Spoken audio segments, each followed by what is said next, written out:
विधवाड़ बताऊ मारे तो भूल गई रे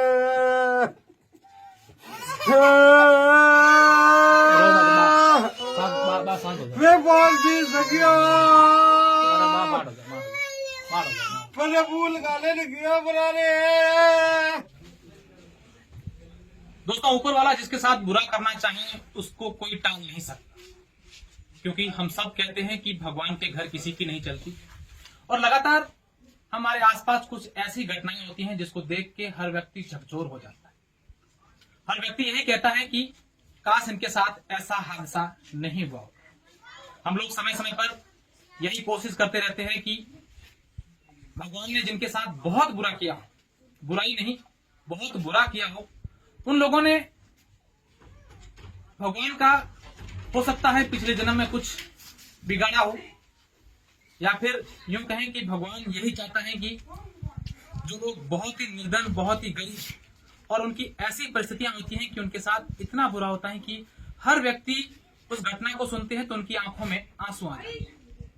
और समय समय पर हम तमाम दर्शक, हमारे जितने भी इस वक्त हमें देख रहे हैं और जो भी लोग हमेशा से ही इस प्रकार के परिवारों की मदद करते हैं, और हम लोग भी ऐसे परिवारों के पास जाते हैं और आप तमाम लोगों से अपील करते हैं सहयोग की, मदद की, आप लोगों से रिक्वेस्ट करते हैं, और आप तमाम लोग हमेशा ही इस प्रकार के परिवारों की मदद के लिए आगे आते रहते हैं। ऐसा ही हादसा राजस्थान के बाड़मेर जिले के पागलू गांव में कुछ दिन पहले हुआ। 30-35 साल का युवक विष्णाराम, उसके बुजुर्ग माता पिता, पत्नी और 4 बेटियां, पूरे परिवार का भार विष्णाराम पर था। विष्णाराम मजदूरी करता था, महीने के 10-12 हजार रुपए कमाता था। अपने माता पिता, बुजुर्ग माता पिता की दवाइयों के लिए, अपनी बेटियों की पढ़ाई के लिए, अपने घर परिवार के लालन पोषण के लिए वो काम करता। लेकिन गत 8 दिसंबर को उसके साथ एक हादसा हो जाता है और काम करते वक्त उसकी मौत हो जाती है। यकीन मानिए उस परिवार पर क्या बीतती हो, जिस परिवार का इकलौता वारिस, जो पूरे परिवार यानी कि 8-9 सदस्यों का लालन पालन अकेला व्यक्ति करता, और उस व्यक्ति की अगर मौत हो जाती है तो उस परिवार पर क्या बीतती। जब ऐसे हादसे होते हैं तो हम तमाम लोग इस प्रकार के परिवारों की मदद करते हैं। आज मैं तमाम दर्शकों से एक अपील करना चाहूंगा, एक निवेदन करना चाहूंगा कि जो भी इस वक्त मेरी इस वीडियो को देख रहे हैं, अपनी इच्छा अनुसार इस परिवार की मदद जरूर करें, क्योंकि हम तमाम लोगों को उदाहरण देते हैं, इस देश को दिखाते हैं, तमाम उन लोगों को दिखाते हैं कि जब भी किसी की जरूरत पड़ती है तब हम लोग कैसे आगे आते हैं। हालांकि सरकारी योजनाएं, सरकारी मदद तो इनको मिलती रहती है, लेकिन वो मदद इन परिवार के पालन के लिए पूरी नहीं होती, इन बेटियों की पढ़ाई के लिए पूरी नहीं होती, इस बुजुर्ग माँ बाप के दवाइयों के लिए पूरी नहीं होती। यही वो परिवार है। अरे माँ, शांत हो जाओ, शांत हो जाओ, शांत, रो मत। अब देखिए, मैं आज वही हूं पारलू गांव में। विष्णाराम के बुजुर्ग माता पिता हैं, उनकी 4 बेटियां हैं और उनकी पत्नी है। सब लोग शायद भगवान से यही कह रहे होंगे कि हमने तुम्हारा क्या बिगाड़ा है जो तुमने हमारे साथ ऐसा कर। हालांकि भगवान ने जो कमी की है उसकी पूर्ति हम कोई लोग पूरा नहीं कर पाएंगे, लेकिन इस परिवार के आर्थिक संबल के लिए हम सब लोग आगे आ सकते हैं, इस परिवार की मदद के लिए आगे आ सकते हैं। और हमने जब भी इस प्रकार की मुहिम चलाई है, जब भी आप लोगों से रिक्वेस्ट की है, निवेदन किया है, तो आप लोगों ने दिल खोल करके ऐसे परिवारों की मदद की है। मैं नहीं चाहूं कि इन परिवार के सदस्यों से बात करूं, क्योंकि स्थिति ऐसी नहीं है कि मैं इनसे कुछ पूछूं और ये कुछ बताएं। जो घटना है मैंने आप लोगों को बता दी, और पारिवारिक स्थिति ऐसी है कि इनके घर में बैठने के लिए एक पक्का कमरा भी नहीं है। कच्चे घर में ये लोग रहते हैं, और इनकी उम्मीद इनका बेटा विष्णाराम ही था। इन 4 बच्चियों के पिता, देखिए बेटा, रो मत बेटा, माँ शांत शांत बेटा, कुछ बात करें उससे पहले इनकी आंखों में आंसू आ जाते, लेकिन क्या करें, हमें ये बात तमाम लोगों को बतानी पड़ेगी, क्योंकि तब आप लोग जान पाएंगे कि इनके साथ कितना बड़ा हादसा हुआ है। इनके पिताजी से मैं जानने की कोशिश करूंगा, हालांकि स्थिति ऐसी नहीं है। कदे हादसो होयो तो कदे थे हम पहला होने कदे होयो हादसो थे कदे होने तो हादसे रे बारे में ना आयदार में कहीं को होनी होनी साहब मो तो मैं मैंने आते क्यों मार थोड़ा सर्दी जुकाम में बस बड़ो ये धंधा मारे मैं जो बताऊं बेटा बताऊं तो बालू थे जा तू बस क्या मुंह बिदवाड़ बताऊं बारे तो फूल रह गई रे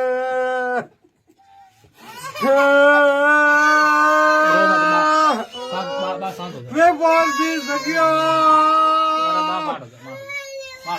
मैंने फूल गाले ने किया बना रे बात सुना दो बता दे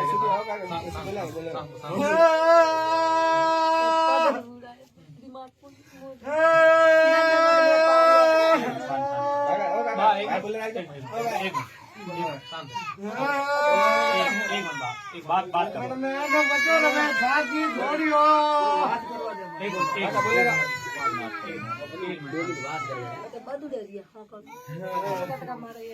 अच्छा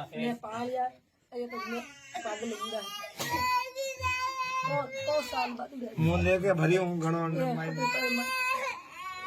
बस हाँ मोटा हमें जो मारेंगे कोई बीमार हो भाई बीमार हो कहाँ करो हाले बड़े गोलियों खाओ ना हाले तो पगले घणो को मार पागल कर गए तो हमको नहीं मार दिमाग काम नहीं कर बिल्कुल आप देखिए विष्णाराम की माँ मुझे नहीं पता इनका क्या नाम है ना ही मुझे जानना है लेकिन मुझे ये जानना है कि इस परिवार की क्या कंडीशन है और इस परिवार के लिए आप लोग कितने आगे आएंगे ये जरूरी बात। इस माँ ने कहा कि मेरी जब शादी हुई उसके कुछ समय बाद मेरा पति मानसिक रूप से विक्षिप्त हो गया, सांकलों में बंधा हुआ था, मेरा बेटा हुआ।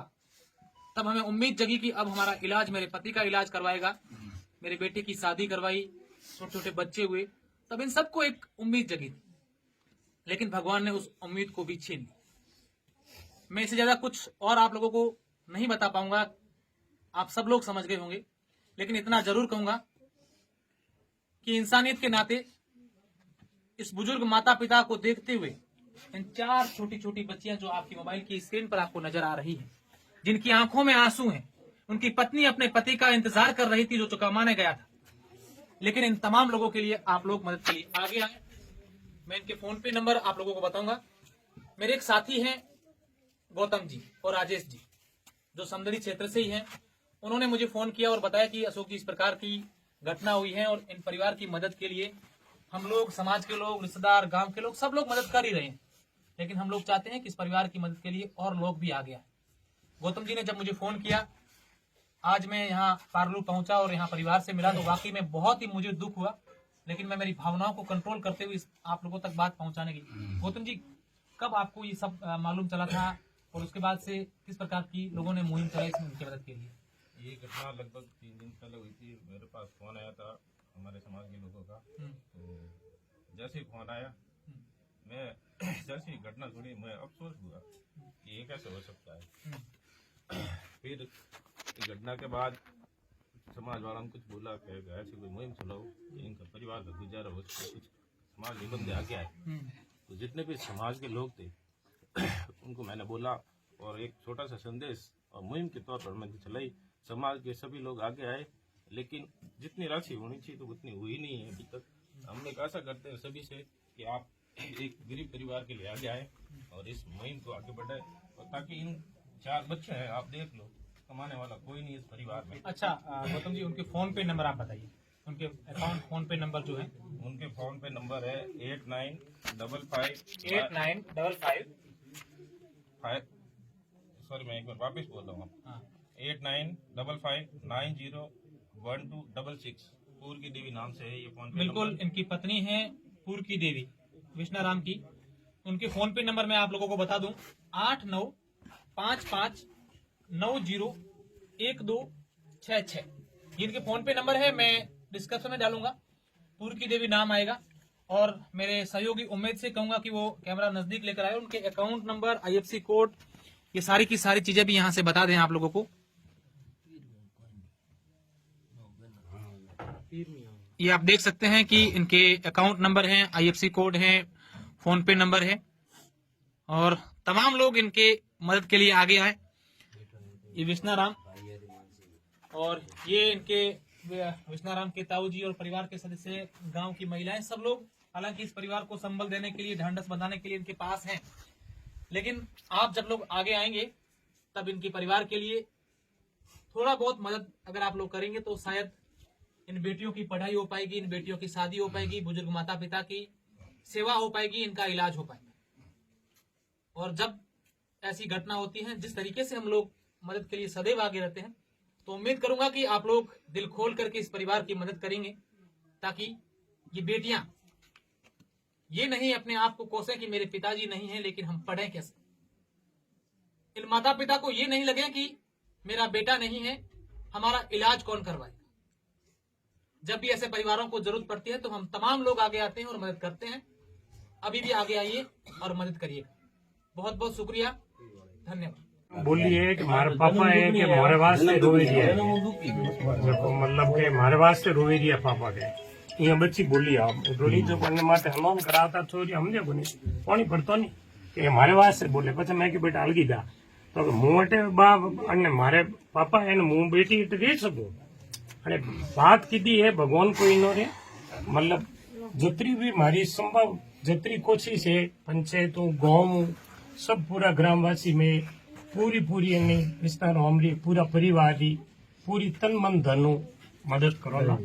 और हमें भी कल पिछू भी बहनों ने कियो कोई करना जो भी पूरी मदद कराओ उन्हें तो पूर्ति कोई कर ही नहीं सके जगह हमें वो बात चीज रही तो लेकिन अपो कोई वे हमें जितनी मेरी आपने पत्रकार भी फुल आपने पत्रकार की फुल प्लेस ये बच्चियों अपने मरी है जितनी टेंशन है मने में बिल्कुल ये बच्चे अपन की है और ये बच्चों इतनी बोली है नहीं होने दिन की बॉडी माते जितनी मैं कदे भी कोई एक्सीडेंट में गियो हमेशा जाऊं कटी भी कई सालों 30 साल लेकिन मैं बच्चों बोलती देखी एडी मैं हाल तक कोई भगवान ही कहवा गया पचा मैं कि बेटा फिर कौन दे पचा मैं लारे लाइन मैं कौन दे तने मैं अन्नी हाथ दे रहा हूँ मैं क्यों मैं आप अन्नी हाथ दे रहा हूँ बहुत ही बच्ची बोली है अरे कि मारे पापा के हर बात जवाब